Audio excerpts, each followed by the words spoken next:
Was there a particular motivation that led you from the role at Salesforce? I didn't get a manager role, which was actually in hindsight the best thing for my career. It was just a moment to like kind of step back and think about what I was actually looking for in the next phase. So you moved into your first SE management role at Slack. What did that feel like? That's, I think, the hardest transition of like the SE career. As a leader, your job is no longer to kind of solve problems. Your job is to balance tensions. It can actually be incredibly satisfying in a different way, but it's like a almost diametrically opposed role. You've had an amazing career. What's that down to? There's always two things that I prioritize. Where am I going to learn the most? And then where do I feel like I could have the biggest impact? What's a piece of advice you would give? The biggest piece of advice for folks that are in second line leaders, like, you're going to get it wrong. That's also can be really hard for folks that often the best SEs are people that love getting it right. It's like juggling glass and plastic balls. Your job is to try and figure out which ones are glass so that you're only dropping the plastic ones. Hello and welcome to Pre-Sales Pathways, the podcast that showcases highly successful pre-sales professionals and the different career paths they've taken. I'm your host, Chris Clark, and on today's episode, I'm joined by Brian Mazzaferri, Global Head of Solutions Consulting at Rippling. Now, whilst many SaaS companies have been struggling, Rippling has been on an absolute tear, recently passing the 1 billion ARR mark, which represents a staggering 78% year-on-year growth. And Brian's own career has been on a similar trajectory, going from senior manager to VP of Solutions Consulting in a little over 2 years. For anyone that's thinking about moving into management or potentially going from first line to second line leadership, Brian has some amazing advice to share in this episode. So let's get into it. Hey, Brian, good to see you. Hey, Thanks Chris. for coming on the show. Good to see you too. Happy to be here. Yeah, this is the inaugural episode of someone covering a leadership role as well, rather than an IC role. So really excited to get into it. I'm honored to be here. And if I understand correctly, this isn't the first time you've done a podcast like this, right? I don't know, like this. This is, special. But no, I mean, once or twice I've done pre-sales podcasts. Like one, I think we were talking about very, very early in my career, I think, because I was hungry for what is this whole sales engineer thing? And I went on a podcast. At the time, they were a little more like this niche thing, podcasts that people were doing. And then, yes, I was on in the very early days of the Pre-Sales Collective podcast when James sort of was hurting for guests. I had known him, and I think I was episode like number 2 or something like that. Amazing. So this is lucky number 3. Let's hope so. So love to know a bit about how your career started, specifically how you got into pre-sales, Brian. Sure. Well, I kind of accidentally stumbled, I think is maybe not an uncommon pathway, but I accidentally stumbled my way in. I had been a Salesforce, what they called an accidental admin.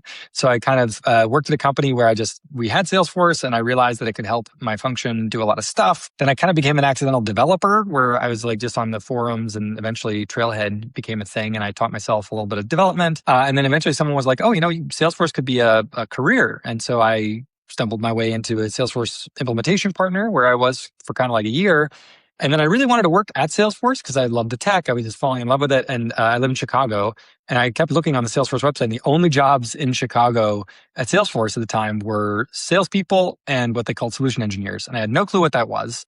But I looked at the kind of job description, and it was like demoing the product. And I was like, I just nerd out on this product all the time. I love demos. Why not?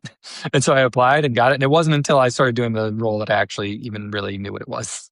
But I loved it. Were you doing aspects of it when you were at the implementation partner? I know like sometimes you get pulled in for like RFPs and bids and that sort of thing. Were you doing any pre-sales, or was it totally new? Yeah. Absolutely. I loved it, but I didn't actually know kind of what it was, right? I just thought it was like a fun thing. Yeah, I sold my own projects a couple times. Actually, I sold a marketing cloud project. I decided I'd never used marketing cloud before, but I was on the bench. It wasn't on a project. And so I got my marketing cloud certification, trained myself up on it, and helped the company sell a marketing cloud project because I was like, well, this sounds fun. Why not? Okay, cool. And so you make this transition to Salesforce and you start there as an SE. Like what was that like, and where did you go from there? Yeah, it was a blast. Like, it was the first time I felt like in my, working career that I was like, this role is awesome because it was creative. You could kind of tell a story, but it was still techie. You were very hands-on with the product all the time. It was also really fast, which I loved. Like, you got to talk to all these different customers. I started in the mid-market central region segment in Chicago, which was just like a really great balance to me of like speed, but also large-ish. I mean, at the time at Salesforce, that was like, 100 to 1,000 employees. So it was like a really interesting set of customers. We sometimes called it the Salesforce MBA, where it was not verticalized at the time. So it was just like all one day you could be talking to a restaurant, and then a packaging company, and then a tech company, and then it was really fun. It was very kind of like high velocity. You'd always get a discovery, but mostly. And then you get a discovery, and then you often like customize, you do the demo, and then hopefully that's it. Like one discovery, one demo was sort of the ideal. Not that it happened every time, but it was a really cool way to learn business. It was an in-office team, which was great at the time. Like both the sellers and the SEs were in office. So I kind of like learned the ropes from a bunch of awesome people in Chicago. Yeah. I think particularly early in the career is so important, isn't it? Having that in office and face-to-face time. It's a blessing. I think it's a really a challenge, today. And also there's also the mix between sometimes you can be in office, but you're working with a distributed team, at which point you're like, well, I'm in office, but I'm spending a lot of time in the conference room. It was really cool. It was like actually an old school, 5 days a week, unless you were traveling to the customer or client, that everyone was in office. So you like saw them every day, had lunch together. Nice. So you did the Salesforce MBA. I've never heard that one, but I like it. And you said that it wasn't verticalized at the time. Salesforce is very famous for doing the verticalization. So did that change? It did. Even in my time there, we were already kind of like on the path. So during I spent was about 3 years there. And after my first year of kind of core mid-market, they were starting up a new commercial manufacturing vertical, which was this idea of we're going to take in the same segments like mid-market and the one right above it. They were like, we're going to take all our manufacturing customers and prospects and put them together. Who wants in? And I was like, yeah, sure. Because that sounds awesome. like I get to start up a new team, a new motion. And my father-in-law had owned a metals business. That was his first. That was basically his whole career was decades of owning a small metal finishing business. So I had learned a bit about it from him, and it sounded fun. So yeah, I was kind of like living through some of the early to middle stages of that transition, and then yes, by the past few years, it's been fully verticalized. Okay, cool. And so you do this verticalized role for a little while, and then what came next at Salesforce? So it's pretty much that. Like I spent my later 2 years in this commercial manufacturing vertical, which was a lot of fun. I mean, we built it. I was one of the first 6 people. It was like 6 people and a manager. And then even just 2 years later, it was like 3 teams, 20 some people across. It was still US, like just the country, but it was really fun to scale. And then after that, I ended up getting lured away to Slack where I got to meet such wonderful personages as yourself. And there was still a lot of growth and fun at Salesforce, but I was just like, after about 6 months of conversations, it took me a while, but I got lured away to Slack because there was just too much fun and exciting stuff happening there. And I got to be the first enterprise SC in the central region in our Chicago office, which was also supposed to be an office. But then again, I started in February of 2020, so that didn't last very long. Yeah. And you mentioned 6 months, so you were thinking about it for a while, but what was there a particular tipping point, or was there a particular motivation that led you from the role at Salesforce, which sounds great, to Slack? Actually, here's the funny thing. It was not, I didn't get a manager role, which was actually in hindsight, the best thing for my career. Like it was one of those things I had gone to lead put in my hat in the ring and interviewed to lead one of the new manufacturing teams in the vertical. And I ended up not getting a role, which is great. I actually tell so many people, if you're thinking about leadership, just interview before you think you're ready. You're going to learn so much from the process. But it was one of those things where I had been talking to Slack, and then it was like, okay, I didn't get this role.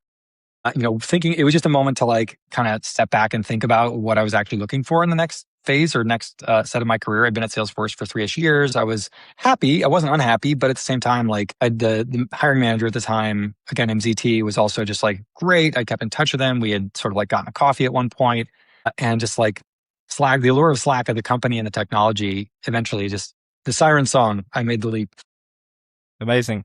So you start at Slack, and what do your roles look like there? Yeah, so senior SC role. I actually took a step back. It's one of those things that I think I was a lead SC at Salesforce, and I went back to be a senior at Slack. I've done that a couple times in my career. Actually, when I became an implementation partner, I had been a manager at my old company, and then I became a senior consultant as the implementation partner. I don't think sometimes people are afraid of that, but I've actually always relished it. I'm like, no, okay, give me a title cut or whatever. I'm not necessarily saying go look for compensation cuts, but it's one of those things where it's if the opportunity is there, I've always been I don't really particularly care about titles.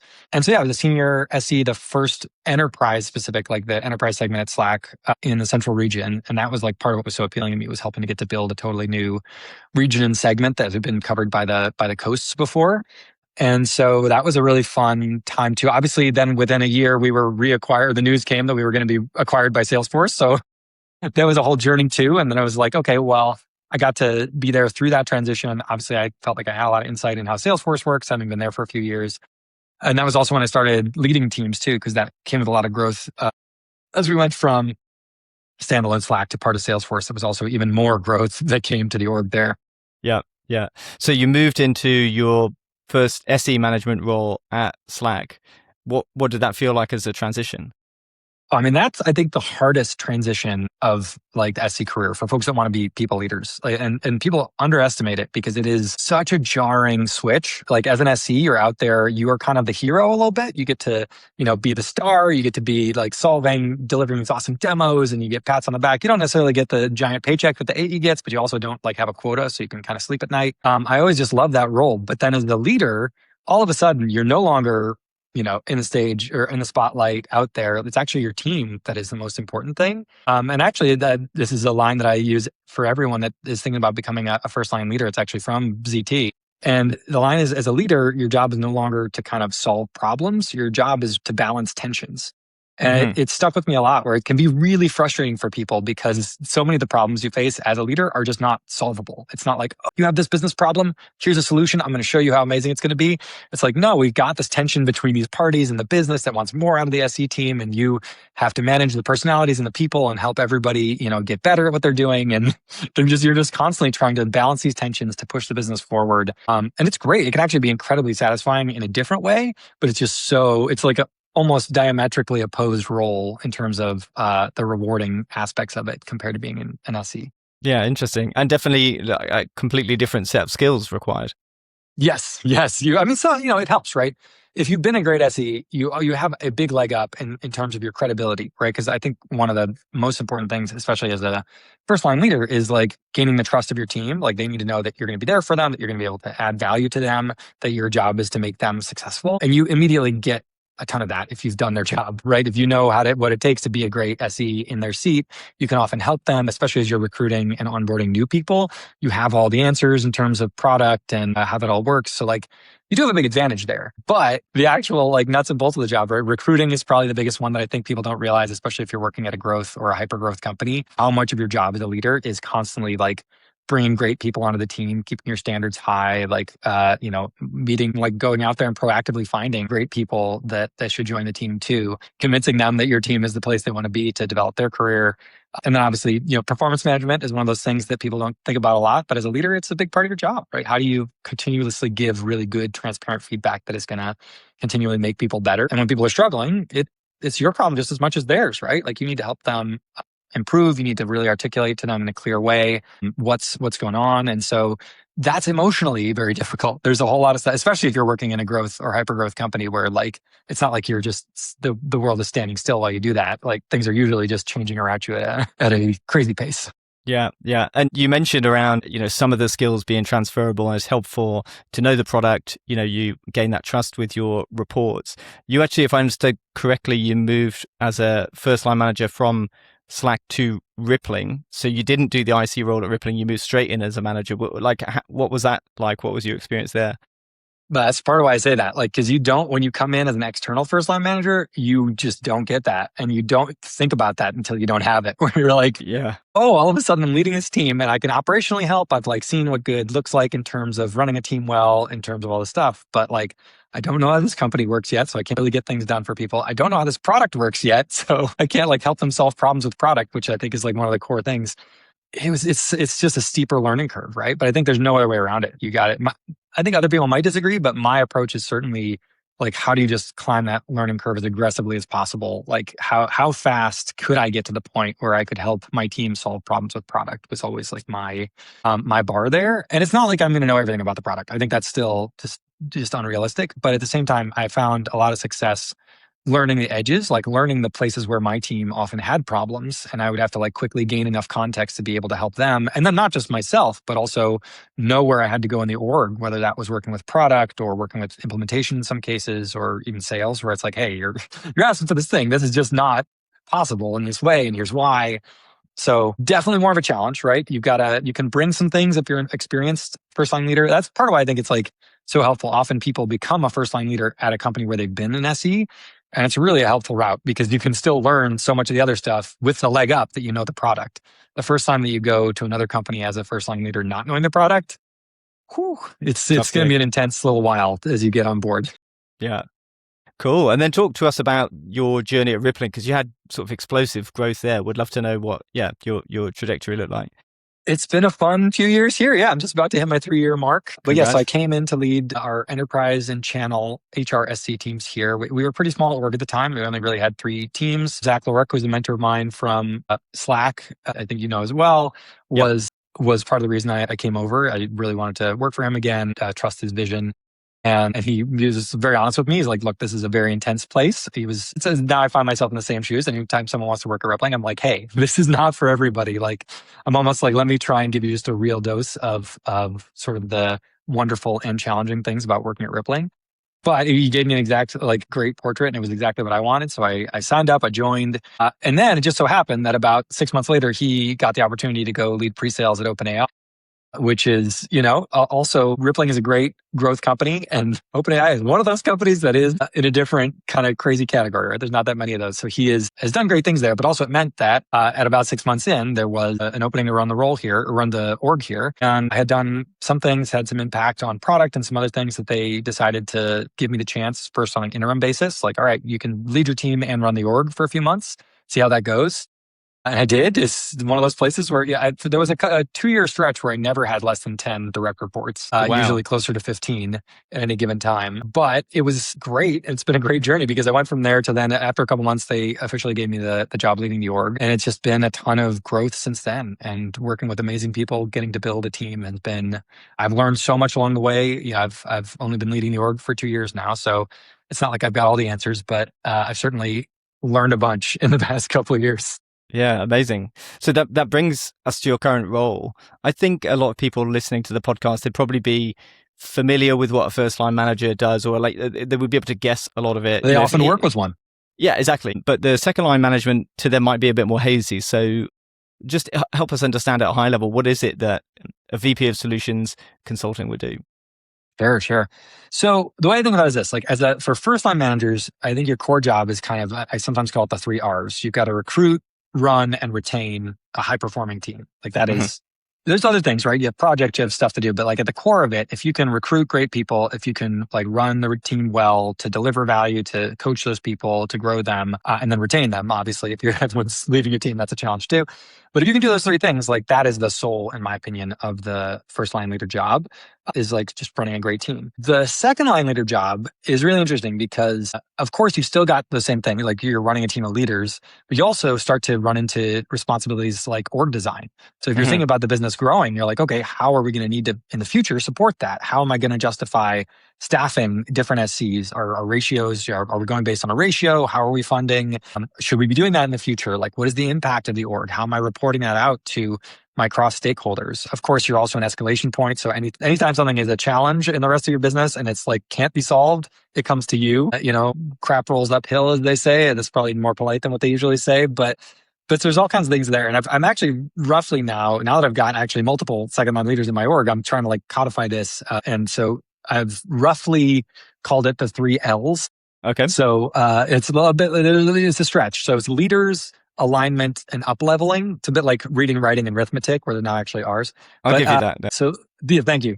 Leaders, it's very much, leaders is almost like the 3 R's for leaders. You need to make a really strong leader team. That's actually, and it's really challenging for all the reasons that we were talking about earlier. You're often hiring, sometimes you're promoting internally for leaders, but often you're hiring externally too. So how are you going to find the right talent for your business, for your needs, for your roles, that's actually going to make your teams really successful, and then obviously run, coach them, and then retain them too. So you've got kind of all of that in terms of your leader team. That's the first L. But then you've also got alignment. I kind of alluded to some of this, where it's you have to set the vision for your org so that everybody actually knows where they're working, so they're all kind of pulling in the same direction, not working at cross purposes or duplicating efforts. And that often comes in different forms of, you can do everything from visiting your team meetings, skip levels, newsletters or videos on a regular basis. How is your org as a whole? Because it's not just a team anymore, it's an org. how do they know sort of like where everybody's supposed to be going and how it all fits together? Mm-hmm. And then up leveling, which is funny, another real stretch for an L, but that's actually like, it becomes a different thing even when you're at that second line level where it's not just, all right, I've got a team, I see their work. You're actually like responsible for the standards of work across your entire org now and across a group of folks that you're not going to be seeing every day. Because as a second line leader, you could have, some tens of people. You could have, depending on, Salesforce or other places where the ratios are like enforced at 8-to-1 leaders, you could end up with 50, 60 people in your org. And so you have to be able to kind of like constantly think about what does this whole group of people need and how am I designing programs and projects that are actually going to help push them forward as the business grows. Yeah, got it. And which are some of the aspects of the role that you like, and which are some of the bits that are, I guess, more challenging? Yeah, I love getting in the weeds. This is funny. Like I'm still somebody who, when there's a new product to help figure out, I'm still going to jump in there and be like shoulder to shoulder with everybody, figuring out how we should demo it, position it, how we're going to roll out training, how we're going to figure out this new team or this new product. I would say that's one of my favorite things. I've learned, God, especially for the leadership, I've had so much to learn. I feel like I've learned so much on leaders, and I'm building a great leader team. I love the folks that are on our team. They're just like really some of the sharpest people I've ever worked with right now. There's the parts about alignment. I've had a lot of learnings to do and still learning there. I feel like it's anybody that can get 50 or 100 or 150 people moving in the same direction. I just have all the respect, and I'm constantly trying to up-level my game there. But then the last part about up-leveling is also a lot of fun too. I feel like there's been a ton of learnings for me there and a bunch still to do, where it's like, okay, how do we do that? I'll say up-leveling is probably the least fun in some ways, because depending on how you like think about it and where you think about performance managing fitting in, because the reality is, especially when you start to lead larger orgs, there's always going to be people that are struggling. And so the question is like, how do you effectively let them know that they're struggling? How do you give them the opportunity to improve? And then if they can't, how do you, ultimately manage them out of the business? And that's like, it's just not fun. Like nobody particularly enjoys that, I think, at least not people I like to work with. Sometimes we call it eating your manager broccoli internally, where it's like, we know it's good. It's good for everybody, by the way. It's not like you're trying to be mean to somebody. It's actually, I think, we talk about this a bunch. It's meaner in some ways or crueler if you're falling into that. In Radical Candor, they call it ruinous empathy. Like you're not actually telling somebody that they're not succeeding. But of course, they're going to find out because they're not going to get a promotion or they're not going to like achieve things. And so like by withholding that feedback from them, you're actually not being nice. You just think you're being nice, but you're actually doing them a disservice. And so like, we talk a lot about how you can give transparent and like, good feedback to people that actually lets them have a chance to address that, to get better, and then often people surprise you and then can go from folks that are struggling to folks that are really excelling and succeeding. Yeah, amazing. Would love your thoughts on how AI is shifting things, either your role personally or just the SE role or the solution consulting role at Rippling. Man, all over the place. Like it's shifting it on levels that I could not even have conceived of at the beginning of the year, if I'm being honest. Like I think I was one of those people that was like, yeah, I love AI. I've used it a bunch. I think for a long time I had a ChatGPT subscription that I would flip on and off depending on the month. Like I was like, oh, I'm doing a bunch this month. I have stuff. And then like, oh, there's a while where I didn't really use it. And then I went from that to somebody who has, a Claude Pro subscription or Claude $200 a month, and then switched to, a Codex $200 a month subscription. And I've constantly got, I got a Mac Mini under my desk that is 24/7 developing software that is like right now working on some various like demo automation software for the team. And so yes, I very much flipped. That said, the ground has shifted so rapidly too, that it's like, it's been a big learning experience this year. I don't feel like we've got it all on rails and figured out. But at the same time, the other element is Rippling itself has been developing and now releasing a really solid set of AI products that have evolved into a pretty general purpose AI toolkit. So while like a lot of the folks in the company were on Claude, there came a point a month or two ago where it was like, hey, we're releasing skills and plugins and all this stuff. So like everybody move all your usage into Rippling AI. And that's been really cool too, because obviously for SCs who are selling this product, we're also using it ourselves and learning and growing.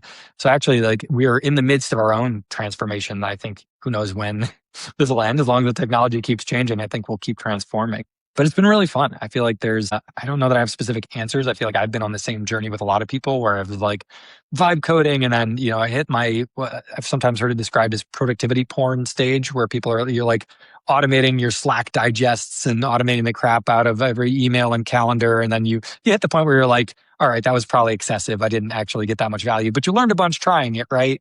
And now we're in this realm where it's kind of like, okay, how are we scaling the tools for the SE org? Because there's amazing things that individuals are doing. And so now I think like a lot of people are grappling with, the question becomes, how are we then sharing that toolkit in a really productive way that everybody kind of gets that baseline together and all the rising tide kind of lifts all ships type. Yeah, that's definitely a recurring theme that I've heard across episodes. Is there's a lot of individual experimentation going on, and now it's about how do we standardize that across the team. Yeah, without breaking the bank, because that's the thing is this, as the models have gotten more expensive too for everybody that's on the enterprise plan, it's not like the tokens are unlimited anymore. Yeah, of course. Cool. So we've talked about your history so far and your role at Rippling. I would love to know, you've had an amazing career, right? An amazing run at Rippling. What's that down to? Is there sort of 2 to 3 habits that you would attribute your success to so far? Well, first of all, thank you. I'm flattered. I don't like to talk in those terms sometimes. I feel like if for me, there's always 2 things that I prioritize when thinking about a role or if I'm in a role, how I'm trying to do it. And it's learning and impact. Like, where am I going to learn the most? And then where do I feel like I could have the biggest impact? Like, even going back to talking about Salesforce and leaving Salesforce, I think, in hindsight, there was certainly a path that I could have had a leadership role or a management role faster if I had stayed at Salesforce. But the allure of Slack and of like the learning, it was, different. I'd spent at that point basically all of my tech career in the Salesforce ecosystem, which had been like 7, 8 years. And I was like, okay, how I want to learn something different. I want to kind of like break outside of my safe space. And Slack was alluring in all those ways. And it was also even an earlier stage growth company where there's just a lot more to figure out. And I was going to be the first person in the central region in that segment. So I was like, this felt like it just on balance felt to the place I was going to have. I was going to learn more of the things I wanted to learn and have a bigger impact. And that's this is one example, but like I've kind of followed that thinking everywhere I've gone. And it's just usually like, what can I do? Learn the most, get better at what I can do. And then where's my specific set of skills going to be the most useful to the business? And that's been, I feel like if anything at Rippling, that's been the biggest thing is I've sometimes describe it as a place where I've never worked somewhere with more important things lying around, just waiting for somebody to pick up and run with them, which is great because it means that, there's Matt McGinnis, our chief product officer, likes to say that we deliberately understaff every project. And it's true. It's like a philosophy because it means that everybody's job is like slightly bigger than a comparable job at another company. And I love that. But it comes with its own challenges and downside. That's part of why I say, like, when people are considering working at Rippling, I'm like, all right, let's talk about what you're signing up for here. But for the right people who really value that sort of autonomy, impact, learning, like it's a really cool environment. Yeah. Well, I've experienced the opposite where there's too many people and not enough work to go around. And that is not a motivating environment to be operating in, right? So no, I feel like it's also a recipe for politics, right? Like people start sort of making work and no one likes to feel like they're not doing something important. So then you start doing other things that may be less important, but become important. And it can be weird. Yeah. Not my favorite environment. One piece of advice that people often get is to specialize. They might do that by industry. They might do that by the category of software that they're working with. But you've actually worked with quite different software, right? You came, like you said, from the Salesforce ecosystem, moved over to Slack, so sort of collaboration side of things, and now Rippling with HR software. Would love to hear a bit more about that, your thoughts on like specialization and what you feel you've gained from working with actually different types of software. Yeah, I've done both. And I feel like there's both in different realms. Like when I think about that move we talked about at Salesforce, when I raised my hand for the commercial manufacturing vertical, that was a move to specialize. And I liked it. But again, I was chasing it because the answer was I got to like help build something new with other really smart, great people and folks that have stayed mentors like throughout the years. That's actually something that, just to jump back to that, because I think there's like a question behind that question that I didn't say earlier, where I think like having mentors and people that you are, even if they're not like a formal mentor, but just people you look up to and like you've seen what they're doing and you think like they're doing something right. I feel like that, and trying to work with those people is the key too. Like I think about part of the reason that I went in the commercial manufacturing vertical is a woman named Colleen Geiselhart was going to lead that team. And I really wanted to work with her and learn from her because I'd respected her work and her career trajectory was just awesome. And she now she's like the chief customer officer at Sprout. I think I might have butchered her title, but she leads all of like pre and post sales there at Sprout Social, and still somebody that I get coffee with regularly and connect with. When I think about why I left Slack for Rippling, it was to follow Zach because he was somebody that I'd loved working with and wanted to learn from. Yep. So I think there's like a mentorship aspect and an impact aspect that I tend to put above specialization versus generalization. It's often like, what is the situation? Who are the people you're going to work with? Are you going to learn from them? Are you going to be able, are you the person they need on their team? And do they think that too, by the way? Because that's like a big piece of it, right? Not even super high performing people are not always the best, like working relationship with a different super high performing manager. It's like, I love to be in places where I can be somebody's right hand person, or like, somebody's go to that, like, and so it's funny because yes, in my career, that's gone between specialization and manufacturing, but then Slack, I was a generalist again. And actually, there was a moment where at Slack, when we were acquired by Salesforce, and it was like, all right, everybody's verticalizing. I could have been put back into manufacturing because we had a manufacturing SE team. And I kind of said, I wasn't like, no, I won't do that. But I was like, hey, if the option's out there, I would prefer not to. I'd like to try something else. And so I ended up leading a team that was in our consumer business services vertical in that way. And that was fun too. We learned more about that. So I feel like specialization is great, but also I feel like specialization can lead to generalization in other ways, where there's so many, by doing different specializations, you can kind of get a really interesting frame across all the different areas of specialty. Yeah. I think there's also definitely a you don't know what you don't know aspect to it, right? I remember when I first joined, it's like I was supporting some crazy number. I think it was like 1 to 25 AEs. There was no other SE in the region. And so I was just getting like, it was very, very transactional, but I just got so much exposure to all these different segments, all these different industries. And it was like a very nice way to quite quickly, hone in on, or if I were to specialize, say by industry, these are the ones that are exciting me. Sure. Yeah, totally. I feel like starting general is always a good recommendation. Whether it's, I call it Salesforce MBA. I've heard it referred to as the SE MBA too, because if you are in a kind of a core or a generalist role, especially in a company or a segment where you're going to get a lot of at bats, like you just learn so much by constantly having to learn about people's businesses. Yeah, cool. I would love to hear a piece of advice you would have for someone in pre-sales, maybe someone specifically aspiring to go into management, second line management. What's a piece of advice you would give? It's hard to pick one. There's so many. I feel like if thinking about people that want to go into management, I feel like the thing that I always say is like, first of all, apply before you're ready, right? If there is a role, you learn so much from going through the process.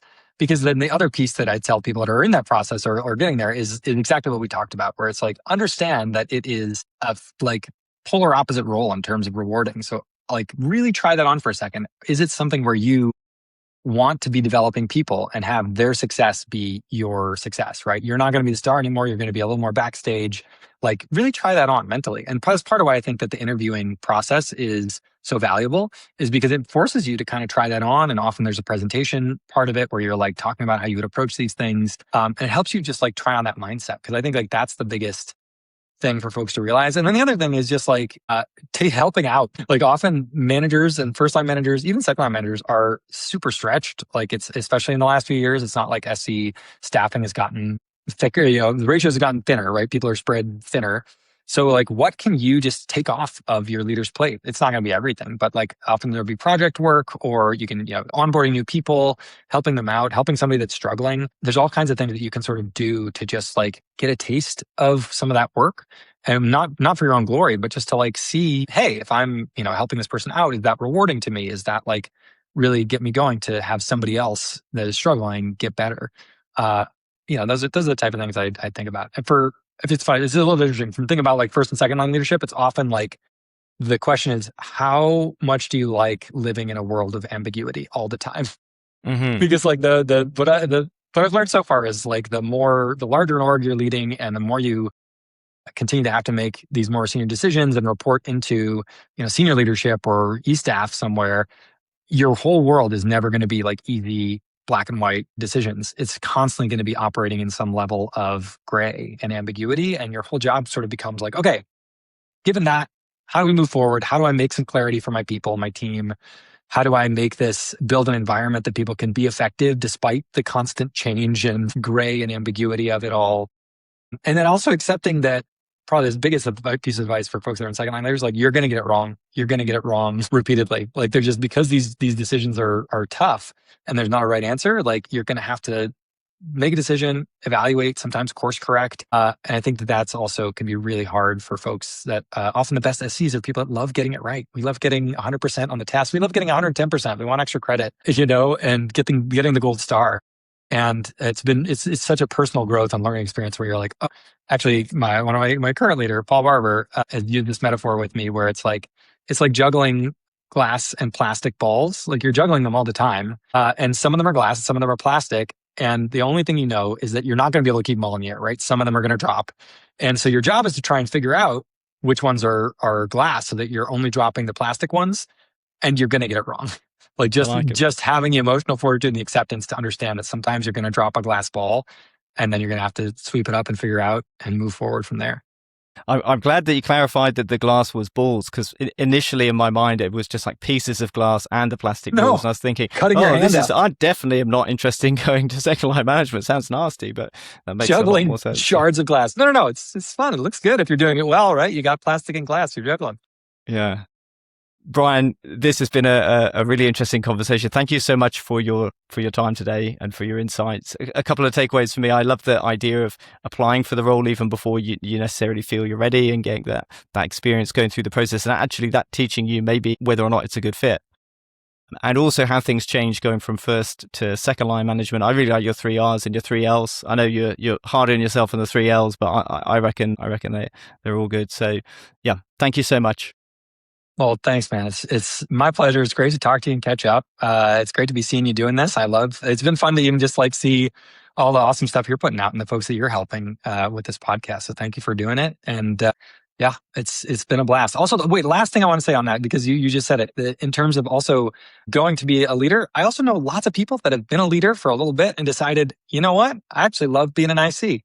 And they've made that transition back, and it's awesome. Like there's no sort of like, that's one of the things I love about this career is like, if you do that for a couple of years and decide actually you want to be an individual contributor, that's a great path too. Like there's so many, it's more of a jungle gym than a ladder, right? You can be climbing in all sorts of different directions. Yeah, definitely. I mean, my own personal experience, I rushed, if I'm honest, to get into line management very early in my career, just because I saw that as that's what progression looked like. And it was only when I worked with a coach that it made me realize it wasn't necessarily line management I was after. I was wanting to scale my impact, and there are ways to do that in IC roles. Like AI now is turbocharging that, right? You got all this stuff around super ICs. So yeah, I couldn't agree more. You can have leadership without management, and yeah, I've seen a lot of people make moves between the two. Love that. Okay, doke. Thanks again, Brian. All the best. My pleasure. Thanks, Chris. Thanks for having me. Great to connect with you. Thank you for listening to Pre-Sales Pathways. If you found this episode helpful, please do follow or subscribe to the show on whichever platform you use to get your podcasts. If you can think of someone else that would find the show helpful, please share it with them. And last but not least, you can find even more resources, including a free pre-sales pathfinder tool to explore different pre-sales career paths at chrisjamesclark.co.uk. Until next time, thank you.